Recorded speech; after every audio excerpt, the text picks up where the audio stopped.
Welcome to the Dark Side et bienvenue dans cette vidéo consacrée à la critique sans spoiler de Astérix et Obélix, le secret de la potion magique. Alors avant d'en venir à la critique pure et dure, on va faire un petit point très générique. Qu'est-ce que j'ai pensé du film? Quelles sont mes impressions à la sortie justement du film? Et est-ce que je le recommande ou je ne le recommande pas? Alors je viens de sortir, il y a déjà un petit moment que je suis sorti de la salle, mais je sors de la salle et franchement j'ai adoré ce film. Vraiment super. J'ai passé un super bon moment, je me suis absolument pas ennuyé, j'en ai pris plein les yeux, plein la gueule, et c'était génial, et j'en redemandais à chaque fois qu'il y avait un truc, j'en voulais encore plus. Franchement, mes impressions, c'est mes sentiments très personnels, mais personnellement, j'ai passé un excellent moment, et je recommande très fortement, enfin je vous dis carrément que vous pouvez y aller, foncez, courez voir ce film, qui franchement est hyper rafraîchissant dans une industrie cinématographique qui parfois a du mal à se renouveler. Et là pour le coup Alexandre Astier et Louis Clichy nous montrent que le cinéma peut se renouveler et peut faire quelque chose de juste divertissant et en même temps intelligent, ce qui est relativement compliqué à faire. Et heureusement qu'on a justement Alexandre Astier pour faire ce genre de film, pour réussir ce genre d'exercice. Je ne pense pas que d'autres auraient réussi pour le coup. Donc voilà, franchement foncez. Il y a un autre point que je voulais aborder, c'était que souvent les films d'animation, ce sont les enfants qui en sont très très friands, et les parents vont voir justement ce genre de film et subissent en général parce que les enfants aiment et les parents se disent putain mais qu'est-ce que je fais là. Et là pour le coup parents et enfants peuvent s'éclater parce que il y a vraiment des blagues qui vont faire plier de rire les enfants, ça c'est tout à fait normal, mais il y a vraiment des blagues qui vont faire plier de rire les parents, des références. Il y a aussi plein de petites choses qui vont permettre aux parents justement de réfléchir sur de nombreux aspects, que ce soit de leur vie de tous les jours, de la société aujourd'hui, de la société telle qu'elle a pu être, de l'histoire justement de France, ce genre de trucs. Voilà, donc pour le coup, c'est vraiment un film qui mérite d'être vu très très honnêtement. Donc on va commencer de suite la critique et on va partir un peu juste avant la critique, pardon. On va faire un petit point, je vais vous énoncer le speech de départ, donc ce n'est pas un spoiler, hein, c'est vraiment le synopsis tel qu'il a été écrit. Le synopsis est très très simple et c'est ça qui m'a fait vraiment rire. C'était que moi je suis allé au cinéma, je n'avais pas vu la bande-annonce, je me suis dit c'est Astérix, je ne veux rien savoir, je vais aller au cinéma et être surpris. J'ai été très très surpris. Le speech de départ c'est Panoramix qui dans sa forêt cueille ses divers ingrédients on va dire. Et il rate une branche pète et du coup il se casse la gueule et se pète la cheville. Et donc tout le délire part du fait que Panoramix se casse la cheville et percute que il est peut-être temps de passer la main et du coup de se trouver un successeur. Et là le film commence. Donc le film commence vraiment d'un speech de départ relativement invraisemblable et extrêmement simple. Et ce qui est génial, c'est que souvent dans les bandes dessinées, alors moi il y a eu même 2 films d'animation qui m'ont beaucoup bercé entre guillemets. C'était vraiment Astérix, Obélix, Mission Cléopâtre et aussi le coup du menhir, voilà, que j'avais trouvé génial. Par exemple le coup du menhir, ça part d'un truc très très con. Panoramique qui se prend un menhir sur la gueule et qui devient complètement fou. Et dans les bandes dessinées c'est pareil, ça part souvent de quelque chose de relativement stupide et toute l'histoire vient justement se construire autour de cet événement un peu con et on adore suivre cette histoire. Enfin moi il y a eu peut-être quelques bandes dessinées où je me suis peut-être un peu fait chier à un moment donné, mais ça arrive hein, comme dans toute œuvre, voilà, il y a souvent quelques petites inégalités, mais là pour le coup j'ai vraiment adoré suivre toute l'histoire de ce film. J'avais franchement même envie de faire partie justement de cette espèce de petit groupe hein, Panoramix, Astérix et Obélix, et justement de sillonner avec eux toute la Gaule à la recherche justement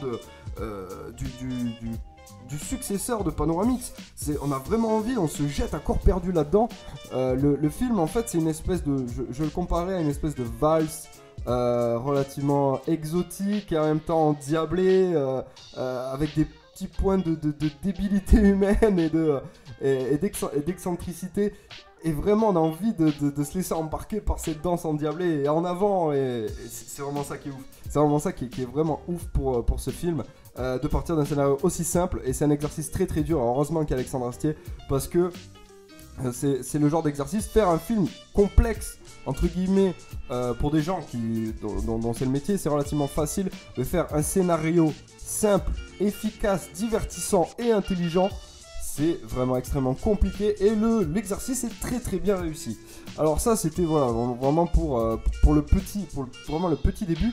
Alors avant de passer vraiment sur le scénario pur et dur, je voulais faire un petit point sur l'animation l'animation est très très belle. On en prend plein les yeux. Il y a même une petite coupure à un moment dans l'animation, c'est-à-dire qu'il y a un moment dans le film, on va changer d'animation pour une autre animation. Et ce changement se fait tout naturellement, en fluidité. On arrive dans un autre style d'animation qui est magnifique. D'ailleurs, on en redemande, très honnêtement, on en redemande. Je crois que la petite transition, le petit interlude doit durer peut-être 2-3 minutes. Les 2-3 minutes de pur bonheur, véritablement. C'était dingue. Autre chose, c'est que, bon, outre que le fait que l'animation nous propose outre le fait qu'elle soit très belle, c'est-à-dire que durant tout le film, on a une diversité de paysages qui sont magnifiques. On a vraiment une photographie qui est excellente. Il y a pas à chier, c'est vraiment très très beau. Et cette photographie nous permet également de voir un niveau de détail oufissime, surtout, je vais pas spoiler qui est l'antagoniste, mais surtout, moi j'ai remarqué ça vraiment sur l'habit de l'antagoniste, un niveau de détail que j'ai vraiment apprécié. Je me suis dit, waouh, le travail qui a été fait là-dessus est juste dingue. C'est vrai que souvent dans certains films d'animation, on peut voir surtout ces derniers temps, par exemple, au niveau de l'animation, que ce soit des habits, des cheveux, des poils de barbe ou autre, on a l'impression véritablement qu'ils ont des poulpes sur la gueule, que ça remue de tous les côtés dans un mouvement relativement anarchique. Et là, pas du tout, c'est fluide et en même temps c'est très cadré, très soft, c'est simple et efficace. Voilà, il n'y a rien d'autre à dire. L'animation est juste excellente et cette animation va justement accompagner cette diversité de personnages, de paysages, etc. va accompagner justement ce scénario qui d'apparence est très très simple et en fait s'avère, quand on fouille un peu plus, s'avère être accompagné de nombreux petits éléments plus complexes les uns que les autres. C'est-à-dire que voilà, on va avoir des références historiques, des références à la sociologie, des références à la société moderne, des références à la philosophie également. Il y a un gros tacle aussi qui est fait au monde machiste également dans ce film et j'ai beaucoup aimé justement ce petit pied de nez qui a été fait à ce moment-là. Voilà, c'est ça que j'ai trouvé génial, c'est qu'il y avait toutes ces petites références-là. Le scénario est également accompagné par un certain nombre de blagues qui sont super bien placées. Je veux dire, c'est l'enchaînement de blagues, références, scénarios, dialogues, etc. se passe dans une manière extrêmement fluide. Il y a un petit ralentissement vers le milieu du film, mais vraiment il est léger, on le sent même pas passer.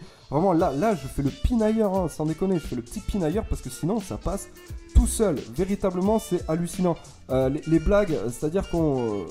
souvent ce qui avait été reproché par exemple au Astérix, hein, je parle en live action, qui était par exemple Astérix aux Jeux Olympiques ou Astérix chez les Bretons, d'ailleurs qui était un film, je l'avais même oublié tellement il m'avait marqué ce film-là. Souvent c'est des blagues, on les sent, elles sont forcées, elles arrivent à des moments un peu improbables, what the fuck, et là non, les blagues elles sont pas du tout forcées, ça arrive pile au bon moment, au bon timing, au moment où ça arrive, bam, on a direct le sourire ou le rire qui se déclenche, mais c'est quasiment automatiquement, ça va vraiment super vite, et c'est ça qui est bien. Le rythme aussi, le rythme aide beaucoup justement au fait que les blagues soient efficaces, que le scénario soit efficace et que l'animation soit aussi efficace. Et ce qui est marrant aussi, c'est que même si le rythme est élevé, on a quand même des petits moments contemplatifs sur les paysages qui nous sont proposés, hein. Des paysages de toute la Gaule, et ça j'ai trouvé ça vraiment génial. Il y a des petits moments contemplatifs et on est là devant l'animation et devant le paysage. Waouh, c'est magnifique, vraiment c'est génial. Vas-y, j'en veux encore quoi. C'est vraiment le maître mot, j'en veux encore. Au niveau des personnages, les personnages sont très fidèles à la bande dessinée. Et ça m'a vraiment perturbé parce que c'est vrai qu'on avait été un peu habitué ces dernières années. Bon, vraiment celui-là qui a marqué cette espèce de dissonance entre la bande dessinée et les films ou les films d'animation, c'était vraiment Mission Cléopâtre d'Alain Chabat, où là véritablement s'éloignait beaucoup de la bande dessinée. Là, Alexandre Astier, ça rapproche énormément, c'est-à-dire que les personnages ressemblent au niveau du caractère, hein, je parle beaucoup à ceux de la bande dessinée, mais en même temps ils tiennent un discours qui est très très moderne, très original. En fait, Astier a fait une espèce de potion magique, j'ai envie de dire, d'ancien, vraiment de quelque chose de traditionnel, de limite intouchable, avec quelque chose de nouveau, moderne. Et c'est ça qui est ouf, c'est la combinaison des deux qui fait vraiment que le film est franchement super, hein. Les personnages sont débiles, voilà, juste débiles, enfin débiles dans le bon sens, vraiment. Il y a de l'humour, on se fend la gueule.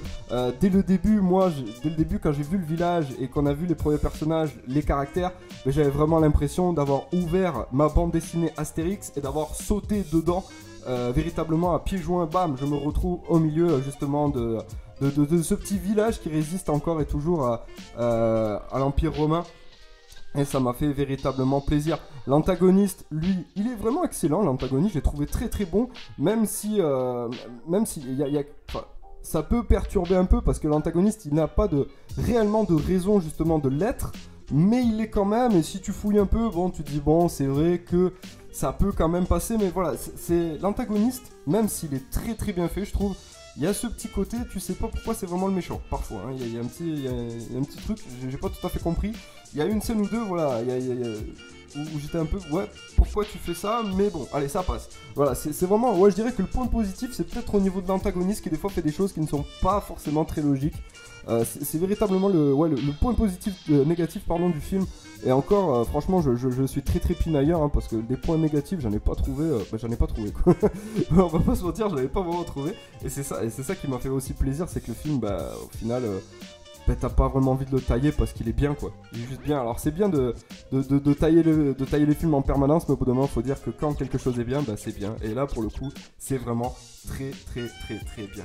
Donc voilà, il y a cet antagoniste et ce que je voulais dire aussi, c'est que moi le truc qui m'a vraiment marqué, c'est que par exemple le film s'appelle Astérix et Obélix, donc le secret de la potion magique. Et c'est vrai que Astérix et Obélix, même s'ils ont une place relativement centrale dans le film, c'est vrai qu'ils ne sont pas aussi centrales qu'ils ont pu l'être dans d'autres œuvres cinématographiques. C'est-à-dire que là, vraiment le personnage, j'ai l'impression, le personnage qui est véritablement au centre, c'est plutôt Panoramix, et on va apprendre énormément de choses sur Panoramix, sur son background, comment il était quand il était jeune, etc. Et ça, j'ai trouvé ça super intéressant parce que souvent, Panoramix c'était juste le vieux sage qui préparait la potion magique et qui empêchait le village de partir en couille. Et là, véritablement, on va en prendre beaucoup sur Panoramix et c'est ça qui est très très intéressant. On va aussi découvrir des nouveaux personnages qui sont hyper attachants, notamment, non en fait je vais pas le dire, mais il y a un personnage on va énormément s'attacher à il ou elle, voilà je vous le dis pas, et on est là et on regarde le film, on fait ah ouais ce personnage il est vraiment attachant, mignon. On est là, on a envie de suivre ce personnage et de se dire comment il va évoluer, qu'est-ce qui va lui arriver. Enfin voilà, c'est vraiment ça qu'on a envie de savoir et c'est vraiment ça qui est bien, c'est des personnages charismatiques, attachants. Panoramix, des fois a des petites phases de vieux con, hein, on va pas se mentir, il y a des petites phases de vieux con couplées avec sa sagesse d'antan, c'est relativement étrange mais ça passe relativement très bien. Donc voilà, le scénario simple accompagné par des très bonnes vannes, un très bon rythme fluide avec des petites références par-ci par-là très adultes que tous les adultes peuvent comprendre, accompagné par une belle animation, des beaux paysages, des personnages charismatiques, un Panoramix exceptionnel, j'ai envie de dire. Voilà, véritablement Astérix, le secret de la potion magique, c'est un film qu'il faut aller voir vraiment obligatoirement, j'ai envie de vous dire. Si vous êtes fan d'Astérix ou même si vous n'êtes pas fan d'Astérix et que vous avez juste envie de découvrir l'univers, je trouve que c'est vraiment un très bon point de départ. Et si vous avez justement envie de faire découvrir Astérix à vos enfants, je pense que c'est aussi un très bon point de départ que ce film. Alexandre Astier s'est gavé. Voilà, véritablement, ce mec, heureusement qu'il y a ce mec justement pour sauver le cinéma français, qui en ce moment souffre énormément parce que les studios préfèrent mettre l'argent dans des films qui rapportent des thunes, mais qui sont au niveau critique des véritables merdes. Hein. Et là, je mâche pas mes mots. Ala 2, c'était juste atroce. Et encore, voilà, vous allez le voir dans la semaine, mais je vais faire une vidéo particulière et j'ai regardé les pires films de tous les temps. Et sur les pires films de tous les temps, il y en avait beaucoup qui étaient qui venaient du cinéma français. Et ça m'a fait quand même un petit peu pincement au cœur. Donc voilà, merci Alexandre Astier pour ce magnifique film sur Astérix. Merci de refaire vivre justement Astérix à travers cette aventure qui est extraordinaire. Voilà, j'ai adoré parcourir cet univers. Bref, je m'attarde pas plus. Foncez le voir au cinéma, c'est exceptionnel. Donc n'hésitez pas, si la critique vous a plu, à laisser un pouce bleu, un commentaire, à partager la vidéo. Si le cœur vous en dit, n'hésitez pas à vous abonner à la chaîne si ce n'est toujours pas le cas. Et en tout cas, moi je vous dis à très vite les amis pour d'autres vidéos et que la force soit avec vous.